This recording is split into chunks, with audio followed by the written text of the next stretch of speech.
Siapa di sini yang bacaan tahiyatnya di dalam sholat masih kayak gini? At-tahiyatul mubarakatus sholawatut thayyibatulillah. Siapa yang bacaan tahiyatnya masih kayak gitu? Kalau masih kayak gitu, sholatnya tidak sah. Kenapa tidak sah?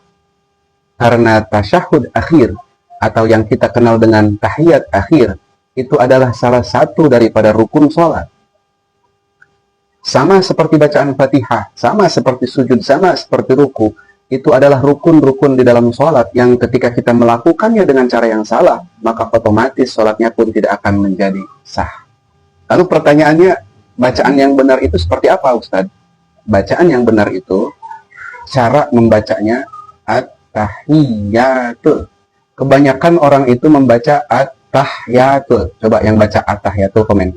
At-tahiyatul. Kebanyakan bacanya seperti itu. Yang baca at-tahiyatul komen.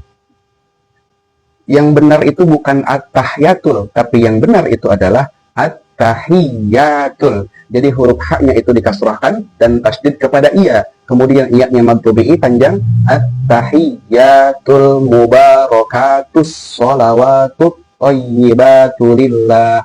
Itu bacaan yang benar. Karena di dalam membaca tasyahud akhir, membaca tahiyat, begitupun membaca Fatihah, wa yajibu mura'atu hurufiha wa tasdidatiha dan lain sebagainya. Wajib kita menjaga hurufnya, tasdidnya, panjang pendeknya, dan lain sebagainya. Sebagaimana mestinya kita membaca dengan baik dan benar.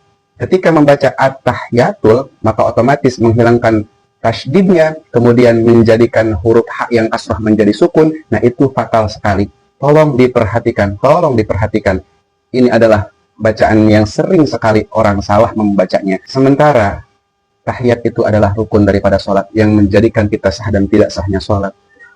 Lalu bagaimana Ustadz? Aku dari dulu, dari kecil sampai sekarang ketika membaca tahiyat itu selalu membacanya at-tahiyatul. Lalu bagaimana sholat aku yang ke belakang itu? Apakah diterima atau tidak? Urusan diterima dan tidak itu bukan urusan kita.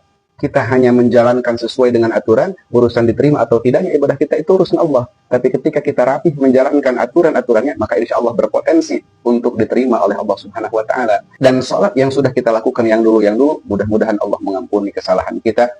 Yang penting di dalam diri kita berniat untuk terus belajar dan terus belajar. Ketika kita berniat untuk belajar sedang menuntut ilmu, maka kesalahan yang kita lakukan insya Allah diampuni oleh Allah Subhanahu wa Ta'ala. Terima kasih, semoga bermanfaat. Assalamualaikum warahmatullahi wabarakatuh.